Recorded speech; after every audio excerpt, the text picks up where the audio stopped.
오늘은 우리는 교회입니다 42번째 시간으로 사도행전 13장 1절부터 3절까지의 말씀을 통해 선교적 교회라는 제목으로 말씀을 나누겠습니다. 여러분, 이런 가정을 해보면 어떨까요?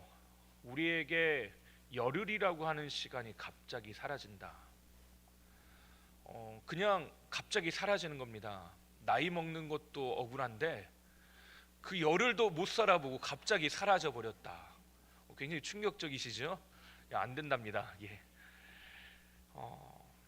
근데 어떤 분이 10월 4일에 잠들었는데 깨어나 보니까 10월 15일이었습니다. 이분이 뭐 아프신 것도 아니고요. 이분의 개인적인 어떤 문제가 있었던 게 아닙니다. 뭐 잠을 들었는데 몸이 아파가지고 갑자기 그 의식불명 상태에 있었던 것도 아닌데요. 단지 딱 8시간을 잤습니다. 근데 깨어나고 나니까 분명히 나는 10월 4일에 잠들었는데 10월 15일에 깨어난 겁니다. 그런데 나만 그런 줄 알았더니요, 나만 그런 게 아니라 주변의 모든 사람들이 다 그렇게 갑자기 시간이 바뀐 겁니다. 충격적이죠? 일단 노동자들이 난리가 났습니다. 열흘치 내 월급, 내 일당 어떻게 하냐고. 또 많은 사람들이 겁을 먹었습니다.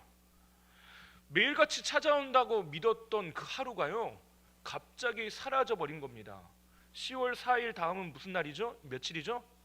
10월 5일이 없어진 겁니다. 순식간에 열흘이 사라져 버렸는데 도대체 어떤 일이 일어난 거냐? 이건 제가 지어낸 이야기도 아니고 공상 영화, SF 영화의 이야기도 아닙니다. 1582년에 실제로 일어났던 일입니다. 무슨 일이냐면요, 천재 수학자 중에 하나인 크리스토퍼 클라비우스가요, 지금까지 사용하고 있던 달력의 오류를 발견하게 됩니다. 그 달력의 오류로 인하여서 매년 0.00%씩 날짜가 늦어지고 있다는 걸 알게 된 겁니다. 충분히 왔다고 달력은 가르치고 있는데 충분히 아직 안 온 거예요.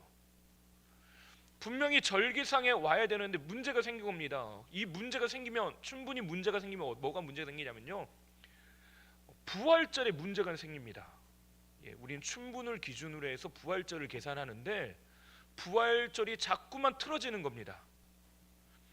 얼핏 이 숫자가 큰 숫자가 아닌 것처럼 보이지만 1500년이 넘는 시간들 동안 이 달력을 사용하면서 문제가 크게 발생한 거예요.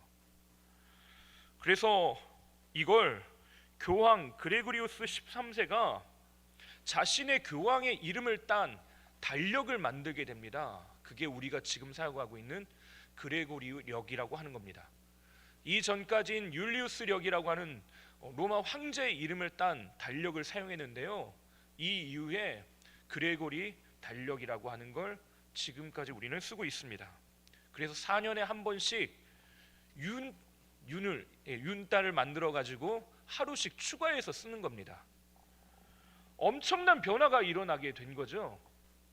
분명 똑같은 시대를 살아가지만 살아가는 세상과 시기가 완전히 이 이후에 뒤바뀌게 된 겁니다.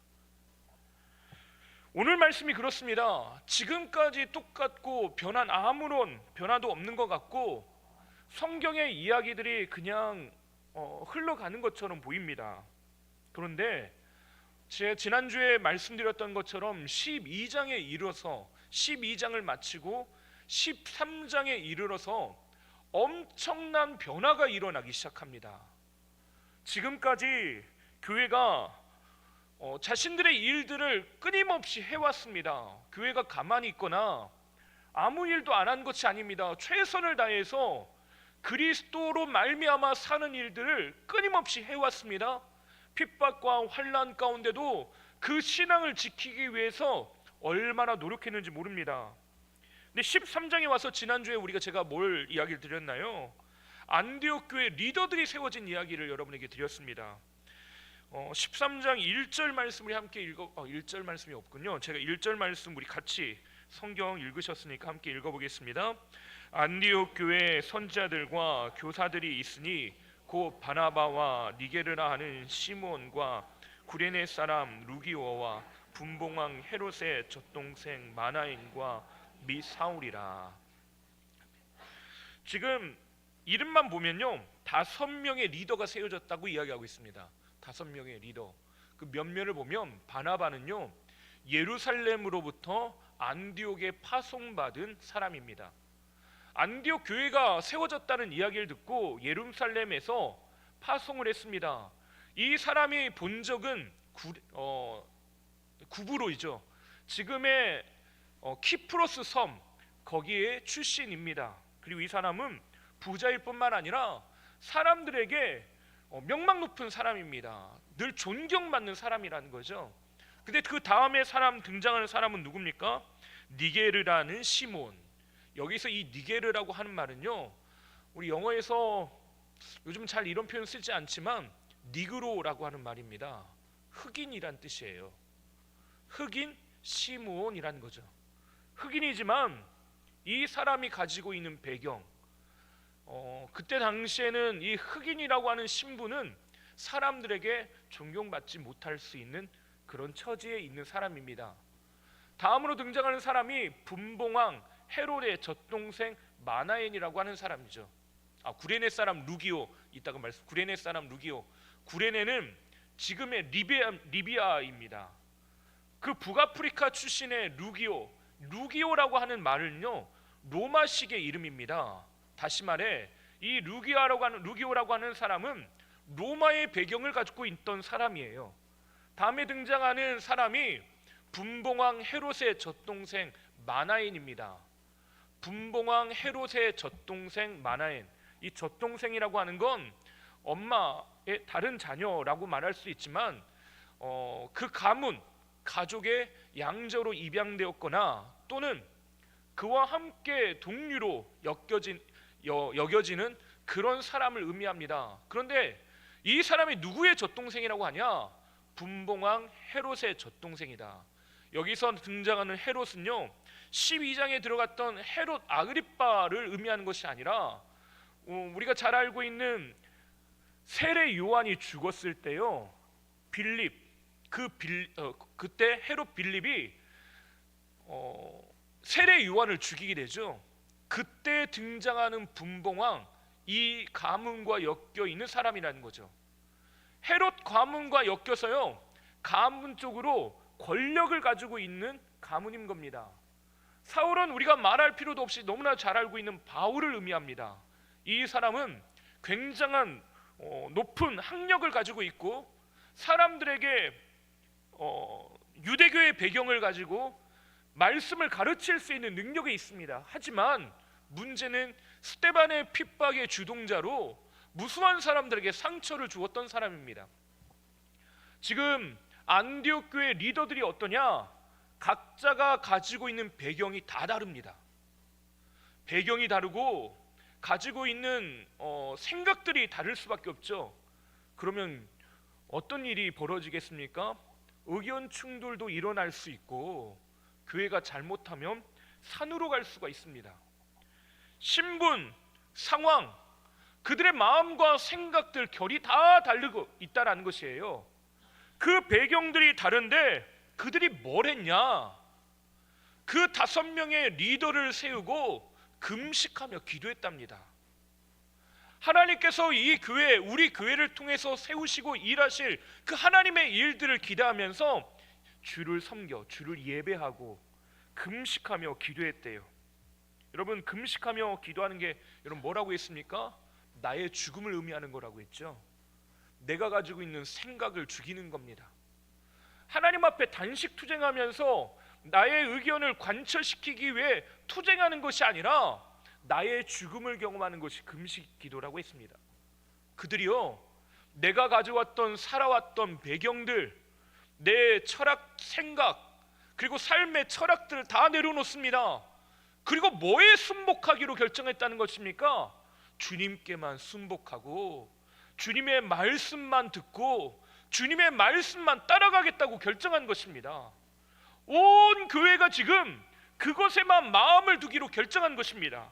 다시 말해 조율되지 않았던 여러 생각들을요 하나하나 모아서 하나의 공동체, 머리 대신 그리스도 안에 각자의 지체, 주신 은사와 달란트가 다 다른 그 한 사람들이 성령 안에서 하나로 엮여지고 묶여졌다는 것입니다. 그렇게 금식할 때 그들이 발견한 것이 무엇입니까?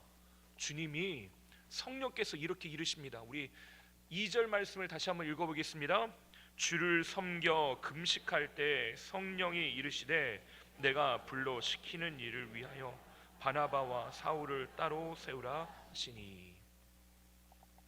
성령께서 금식할 때 뭘 이야기하셨답니까? 바나바와 사울을 따로 세우랍니다. 하나님이 사람을 세우라고 말씀하셨는데, 그러면 이들이 사람을 따로 세워야 될 이유들, 도대체 이것이 무슨 뜻인지 알기 위해서 또 뭘 했다고 말씀드렸습니까? 금식하며 또 기도합니다. 하나님께로 그렇게 그들은 하나님의 음성을 듣기 위해 다시금 주 앞에 엎드리는 것입니다. 3절 말씀 읽어볼까요? 이에 금식하며 기도하고 두 사람에게 안수하여 보내니라. 두 사람에게 금식하고 기도하고 안수하여 보냈답니다. 보냈다는 말은 무슨 말입니까? 파송했다는 것이에요. 그냥 떠민 것이 아니라요, 성령께서 지금 이 사울과 바나바를 따로 세워서 하나님의 일들을 맡기기를 원하시는데, 그것이 어떤 의미인지 무엇인지 그것을 알지 못하지만 그들을 따로 세우기로 결심하고 기도했다는 거죠. 안디옥교회는 금식하며 기도하다가 지금까지와는 전혀 새로운 일을 시작합니다. 그들의 리더를 구제를 위해 예루살렘 교회로 대표 사절로 보내는 것을 넘어서 복음을 위해서 파송하기로 결정한 것입니다. 지금까지 교회는 어떻게 세워졌습니까? 스데반의 순교로 흩어졌던 사람들에 의해 자생적으로 세워졌습니다. 그런데 이제 그들은요, 여러 요인, 사회적 요인이나 종교적 요인으로 흩어져서 그들에 의해서 자생적으로 교회가 세워진 걸 넘어서 이제는 적극적이고도 전투적으로 복음을 전하여 교회를 세우기로 결정한 것입니다. 지금까지 교회는요, 예루살렘과 같이 특정 장소에 특정하게 모이는 사람들을 지칭했다면, 이제의 교회는 무엇이냐? 온 땅을 누비며 또 다른 생명을 낳는 공동체가 되겠다라고 하는 것입니다. 지금까지는 어쩌다 보니 우연적으로 발생하는 존재가 교회인 것처럼 보입니다. 하지만 이제는 어떻게 하겠다고요? 이 복음을 만나는 사람에게 전하러 가겠다는 것입니다. 우리가 의지적으로 자발적으로 이 복음을 들고 내 발걸음이 닿는 곳으로 향하겠다는 것이에요.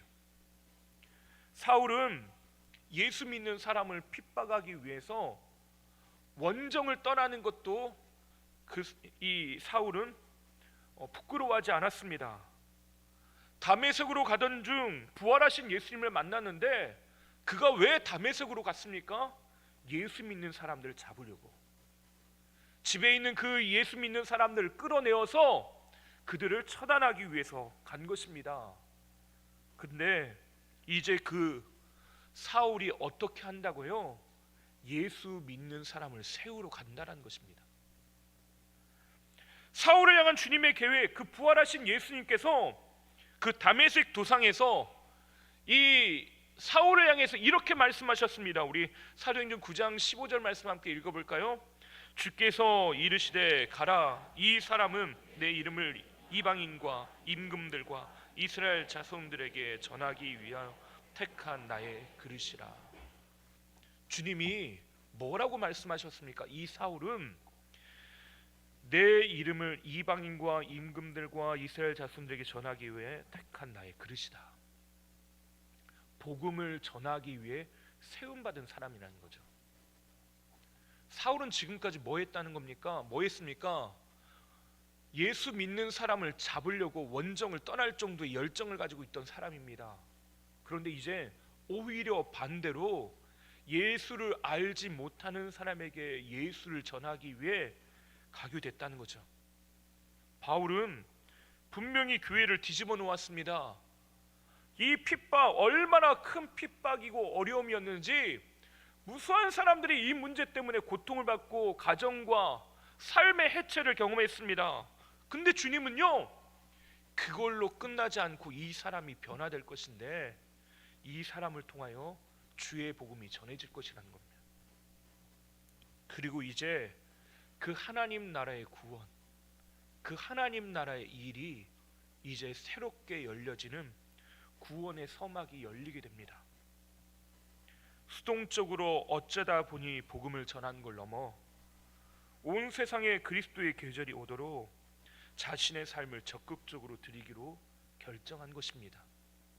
지금 우리가 읽었던 3절에 그들을 보냈다라고 하는 말에는요, 안수하여 보냈다라고 하는 말에는 그런 의도, 그런 마음들이 담겨 있는 것입니다. 하나님, 이들을 따로 세우셔서 이들을 보내시는데 하나님의 일이 이루어지게 해주십시오. 성령께서 우리로 하여금 기도했던 그 일들이 내가 어떤 형태, 어떻게 이루어질지, 무슨 일이 일어날지 나는 알지 못하지만 하나님, 지금 우리가 순종함으로 이 일들을 감당합니다. 모든 것을 알고 모든 것을 다 이해하면서 주님의 일을 하는 것 같지는 않습니다. 지금 무슨 일이 일어나는지 사실 모르지만요, 금식하며 기도하면서 하나님의 뜻을 구하면서요, 그 일을 시작하는 것입니다. 1903년 영국 웨일즈에서요, 아주 놀라운 부흥이 시작됩니다. 이반 로버츠라고 하는 젊은이가 친구 몇 명과 함께 모리아 교회에서 기도회를 시작하게 됩니다. 하나님의 은혜를 구하면서 이들이 모여 기도해요. 근데 이들이 모였던 곳은 우리가 이렇게 하는 예배당이 아니라 교육관, 아주 작은 낯선 사람들이 발걸음이 닿지 않는 곳에서 모여서 기도했습니다. 그 이유는 딱 한 가지였는데요, 교회에서 허락하지 않았답니다. 근데 이들이 거기에서 모여서 기도하기 시작했대요. 근데 그들이 하나님 앞에서요, 기도하기 시작할 때 거기에 사람들이 모여지고 하나님이 하실 일들을 기대하는 사람들이 모여지기 시작하더라는 겁니다. 어제 새벽에요, 우리 청년들이, 우리 젊은이 공동체가 수련회를 위해서 기도하겠다고 나왔습니다. 한 7, 8명 나오셨나? 근데 저기 뒤에 잠옷실에 모여가지고 기도하고 있더라고요. 제가 그날 아침에 여러 일들이 있기 때문에 조금 일찍 기도를 마치고 나가는데 그 기도하는 모습을 보면서요, 제 안에 그런 소원들이 생겼습니다. 작은 저곳에서 기도하는 그 일들이 나는 어떤 일인지 모르지만 하나님이 나를 통해서 이루어 가실 일들이 있겠구나. 웨일즈의 이 작은 교회, 교육관에서 기도하고 있던 이들은요, 그들을 통해서 어떤 일이 일어날지 모르던 사람들입니다. 그냥 기도했을 뿐이에요. 그냥 모여서요, 하나님의 은혜를 구했을 뿐입니다. 근데 이것이 웨일즈를 넘어 세계로 뻗어나가기 시작합니다. 1906년 미국 캘리포니아 아주사 거리에 부흥의 운동들이 시작됩니다. 무수한 사람들이 거리로 나오고요, 교회마다 하나님의 은혜 앞에 무릎 꿇자고 하는 운동들이 일어납니다. 이 일들은 그냥 이것으로 끝났을까요? 조선 땅까지 들어오게 됩니다. 우리가 알고 있는 1904년 하디의 그 부흥운동뿐만 아니라 1907년에 평양에 있었던 대부흥의 사건들이 이 땅 가운데 이루어진 것입니다. 이 시작이 누구라고요? 작은, 누구도 주목하지 않던 그 작은 기도, 그 사람들의 기도로부터 시작된 것입니다. 우리나라에 많은 선교사들이 들어왔습니다. 1800년대 중반에 공부 잘하기로 유명한 미국의 여러 학교들이 있죠. 대학교. 그걸 보고 아이비리그라고 부릅니다. 하버드를 비롯한 여러 대학들을 일컫는 말인데요. 여기에서도 학생 부흥 운동이 시작됩니다. 그들은 자신에게 분명히 보장된 미래가 있는 사람들입니다. 근데 그들이 주님을 위해 기꺼이 자기 자신을 드리겠다고 헌신을 합니다. 자신의 향유 옥합을 깨뜨려 자신의 삶을 주님께 드리기 시작합니다. 그때 당시 아이비리그에 다니던 학생 중에 약 2천여 명이 선교사로 헌신하게 됩니다. 그들이 가고자 하는 나라 중에 여러 나라, 아프리카를 비롯한 인도, 또 동아시아, 중국, 일본 등의 여러 나라들이 있었지만 조선이라고 하는 나라는요, 누구도 알지 못하는 나라였습니다. 근데 그때 영국 웨일즈에 있던 토마스 선교사라고 하는 선교사가 있었습니다. 이 선교사가 조선 땅을 밟게 되는데요, 23살의 나이에 영국 웨일즈 교회로부터 파송을 받아 중국 선교사로 가게 됩니다. 근데 거기서 안타까운 건 사랑하는 아내를 1년 만에 잃게 됩니다. 그리고 심한 마음의 갈등들을 겪게 돼요. 그러던 중 조선이라고 하는 나라를 알게 됩니다. 그에게 소망과 열정이 생기게 되죠. 2년 동안 성경을 번역합니다. 그리고 그걸 가지고 제너럴 셔먼을 타고 평양으로 들어오게 되죠. 이제 무언가를 할 수 있을 것이라고 하는 두근거림으로 그가 조선 땅을 밟게 됩니다. 배에 내려 조선 땅에 발을 내딛었는데 토마스 선교사는 이 대동강변에서 말 한마디도 하지 못한 채 창에 찔려 죽고 맙니다. 지금 여러분이 보고 계시는 그림이 그 토마스 선교사의 순교 장면을 그린 그림입니다. 보면 중간에 아래에 무릎을 꿇고 있는 한 사람이 보이는데 그 사람이 토마스 선교사입니다. 우리가 보기에는 이 사람은 완전히 실패한 사람입니다. 왜냐? 복음 전하러 왔는데요, 말 한마디도 못했기 때문에 그래요. 말 한마디를 했은들 통역이 있기를 하겠습니까? 아니면 자신이 하고 싶은 이야기들 마음껏 했겠습니까? 그는 창에 찔려 그저 죽었습니다. 다시 말해 목적 달성에 실패한 거죠. 그러나 토마스 선교사가 기대하지 않았던 것, 예상하지 못한 곳에서 일이 일어나기 시작합니다. 토마스 선교사를 찔러 죽였던 박춘권이라고 하는 사람이 있는데요, 이 사람에게 한문으로 번역된 성경책이 쥐어지게 됩니다. 또 같은 시간 그 장소에 있던 최치량이라고 하는 사람이 있었는데 땅에 떨어진 성경책 3권을 쥐어들게 됩니다. 이때 당시에 책은요, 매우 귀하고 비싼 물건이고 종이라고 하는 것이 귀한 것이기 때문에 그것을 가져다가 어떻게든 써보려고 한 것입니다. 최치량은 서양의 물건을 함부로 가져온 것이 근데 나중에 굉장히 두렵게 돼요. 그래서 박영식이라고 하는 사람에게 이 성경을 전해주게 됩니다. 지금 자기가 가졌다가 다른 사람에게 주고 전달한 거죠. 박영식은 성경책을 어떻게 할지 고민하다가 뭘로 사용했냐? 여러분 중에 그런 분이 계셨는지 모르겠지만 신문으로 도배를 해보셨습니까? 이 사람은요, 그 성경책을 가져다가 집에 도배를 했습니다. 온 천지가 다 성경이 써 있는 겁니다. 집에. 한참 후에 그 성경으로 도배했던 그 집이 교회가 되는데요, 조금 전에 설명드렸던 1907년에 평양 대부흥의 근원지였던 그 교회, 장대현 교회가 이 사람의 박영식의 집이 됩니다.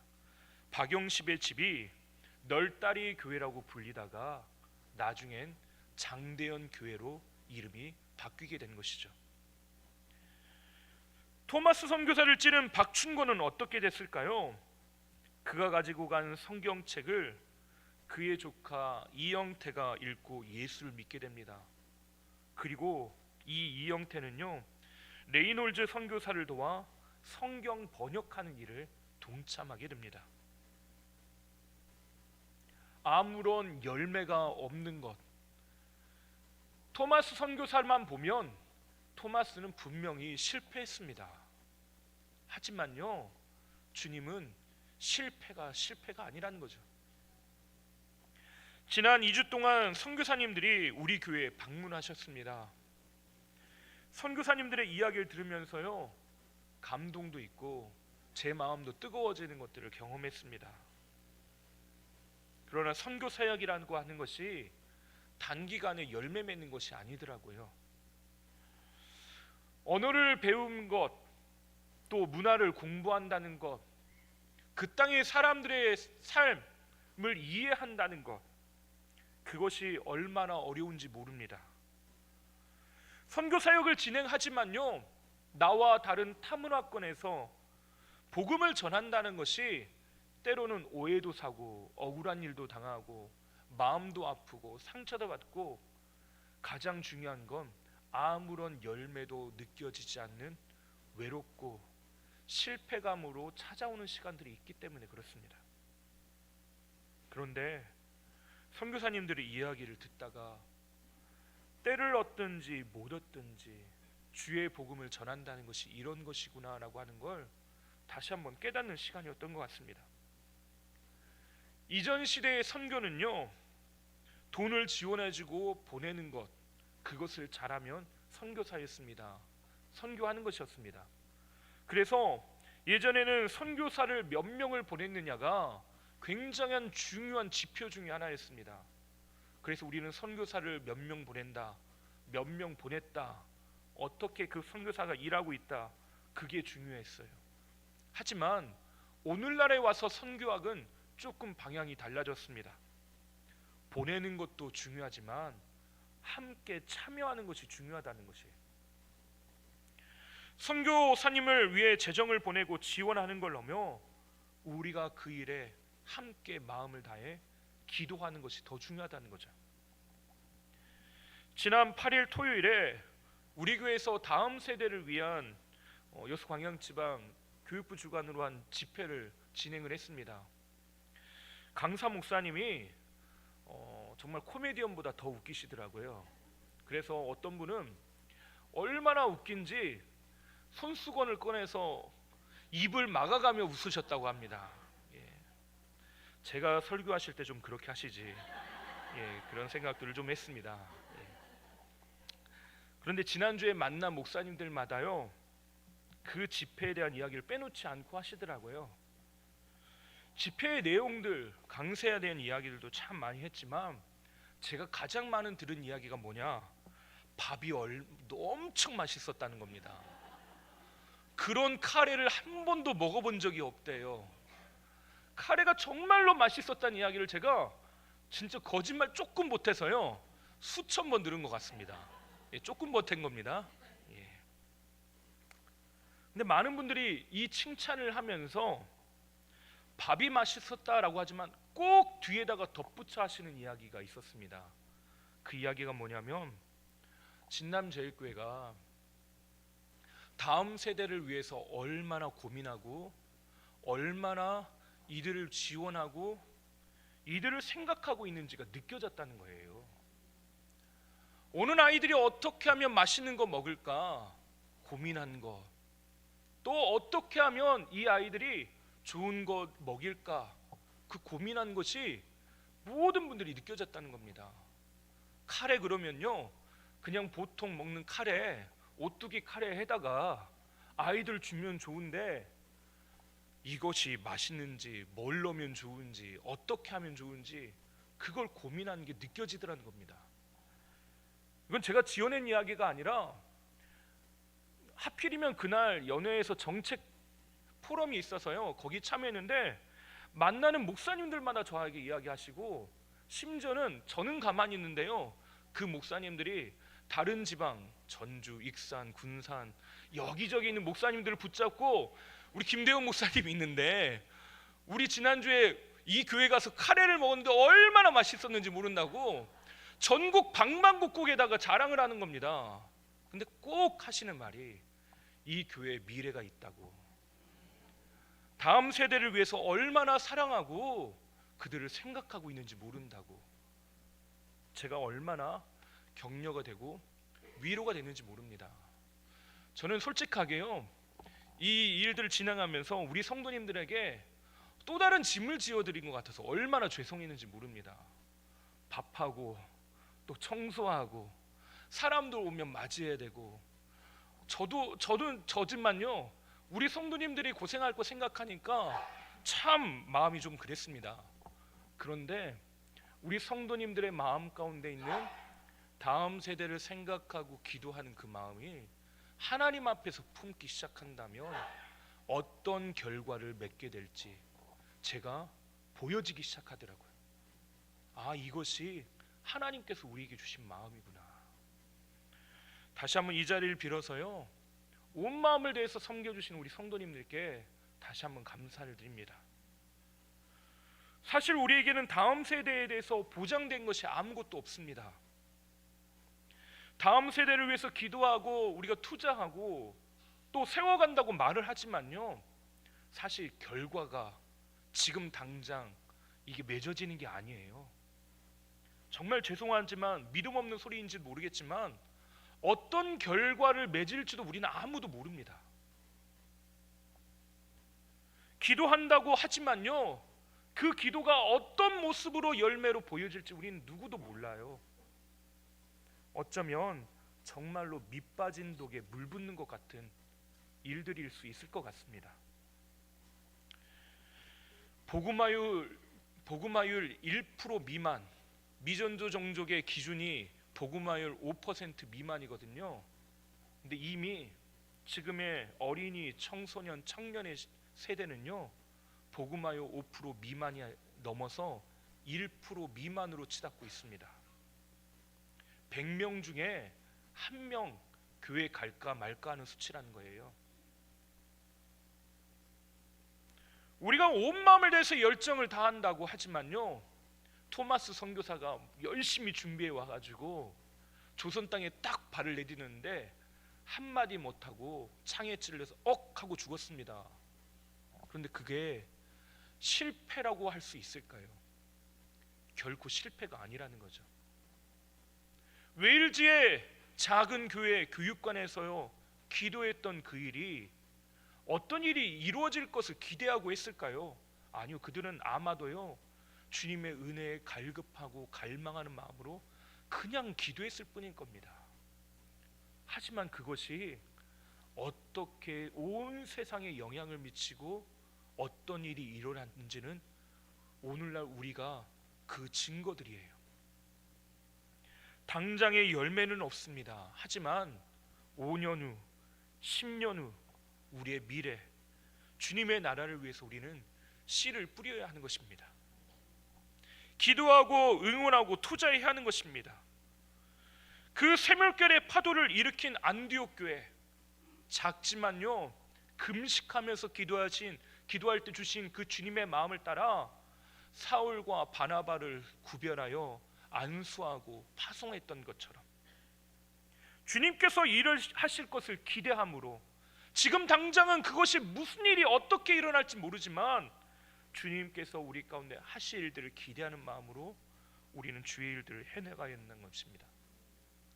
어제 성남으로 조문을 다녀오는 길에 차 안에서 우리 권사님들이 얼마나 신나게 이야기하고 계시는지 제가 운전을 하면서 졸 틈이 없었습니다.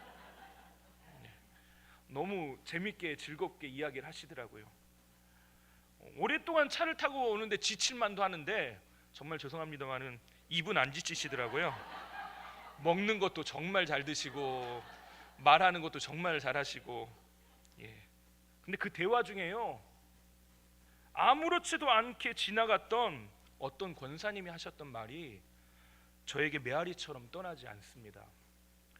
우리 교회는 곧 아이들로 가득 채워질 거야. 안디옥 교회는 자신들이 하고 있는 일이 무엇인지 금식하며 기도할 때 알았을까요? 아니요. 그들은 아무것도 인지하지 못했을 가능성이 매우 큽니다. 바울도요, 1차 전도행을 마치고 돌아와서 2차 전도행을 떠납니다. 그들의 목적 방향, 그들이 가지고 있던 기대는요, 1차 전도행 때 만났던 이들을 돌보고 그들을 격려하고 다시 세우기 위해서 가는 겁니다. 그런데 하나님이요, 그걸 막으셔요. 그리고 꿈 중에 환상을 보여주십니다. 마게도냐 사람이 나타나서 와서 우리를 도우라. 그 말 한마디에 대륙을 넘어갑니다. 유럽 대륙에 가서 복음을 전하기 시작하고 그것이 로마에 이르고 온 세상에 이 복음이 전해진 것입니다. 이들은 주님이 지금 명하시는 것이 무엇인지 아무것도 모릅니다. 하지만 그들은 계산기를 두들기지 않아요. 사람들의 이권과 권력, 헤게모니를 쫓지 않습니다. 저마다의 출신 성분과 가지고 있는 배경이 달라요. 로마를 배경으로 하는 사람, 유대의 배경을 가지고 있는 사람, 어떤 일은 사람들에게 비천하게 여김받는 사람, 헤롯이라고 하는 권력의 가문의 권력을 가지고 있는 사람. 하지만 이들은 그걸 쫓아가지 않습니다. 오히려 금식하며 주님이 원하시는 것이 무엇인지 그 주님의 뜻에만 구하고 나아가는 것입니다. 우리가 어떻게 반응해야 될까? 내가 무엇을 해야 될까? 어디에 초점을 맞추는 겁니까? 나는 죽고 주님만 사시게 하는 것, 거기에 초점을 맞추는 것입니다. 금식하며 주님의 음성에만 반응하자 놀라운 일들이 일어납니다. 무의미해 보이고 아무런 열매도 없어 보이는 그 현실과 마주하게 될 때 죽음을 넘어선 생명이, 부활의 능력이 그 땅 가운데 머무는 것들을 보게 되는 것입니다. 올해가 한국 선교, 우리나라에 복음이 들어온 지 140주년 되는 해입니다. 알렌을 비롯한 무수한 선교사들, 또 아펜젤러와 언더우드와 같은 선교사들이 부활절 날 제물포항에 도달했을 때 그들은 말합니다. 이 부활절 아침에 주님, 이 어둠을 깨뜨리시고 생명이 이 땅 가운데 임하게 해주십시오. 근데 그들이 기도할 때 이렇게 합니다. 하나님, 지금 아무것도 보이지 않습니다. 하지만 그들은요, 주님의 보내심을 순종함으로, 주님이 보여주시는 그 그림에 믿음으로 반응하면서 그 배를 다시 돌아간 것이 아니라 거기에 내려 땅을 밟고 내딛습니다. 하나님은 오늘 우리에게 그런 은혜를 허락하여 주실 줄 믿습니다. 오늘 제목이 선교적 교회인데 이걸 영어로 미셔널 처치라고 합니다. 요즘 선교학에서 가장 핫한 단어가 이 미셔널 처치라고 하는 말인데요, 하나님의 분명한 미션을 가지고 있는 교회, 선교적으로 살아내는 교회를 말합니다. 하나님의 뜻이 이 땅 가운데 이루어지길 위해 그 사명을 감당하는 교회로 살겠다는 것입니다. 저는 감히 우리 교회를 향한 하나님의 꿈을 꿉니다. 지금은 모든 것이 되어진 것도 없고 무엇을 어떻게 할 것인지 5년 후 10년 후의 그림들을 그리는 건 거의 불가능합니다. 하지만 저는 기대하고 소망한 것은 우리 교회가 주님의 교회이고 주님이 일하시고 역사하고 계시는 교회라는 것입니다. 다만 우리에게 요구하시는 건요, 그것에 믿음으로 순종하는 것뿐입니다. 그러면 반드시 누가 일하십니까? 하나님이 일하십니다. 오늘 우리에게 그 믿음의 일들이 우리의 일터, 학교, 삶의 모든 자리에서 일어나게 되시기를 주님의 이름으로 축원합니다. 기도하겠습니다. 하나님 아버지, 오늘도 우리가 주님의 일을 품고 그 주님의 명령을 따라가기를 원합니다. 보좌로부터 물줄기가 흘러나와 닿는 곳마다 치유되고 소생케 되며 회복되어지는 일들이 임하였던 것처럼 하나님, 오늘 주님으로부터 흘러나오는 생수의 강물이 닿는 곳마다 회복의 역사가 있게 하여 주시옵소서.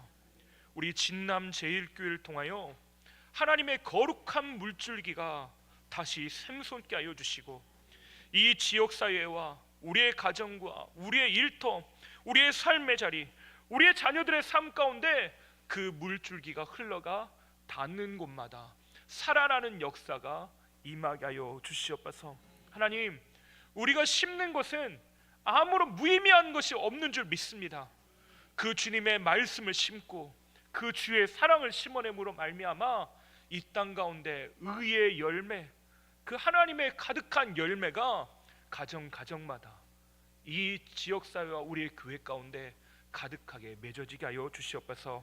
하나님, 오늘도 우리 가운데 일하실 것을 믿고 거룩한 주의 교회의 사명 우리로 온전하게 감당케 하여 주시옵소서. 하나님, 오늘도 변함없이 우리를 이끌어 주실 줄 믿사오며 예수님의 이름으로 기도하옵나이다. 아멘.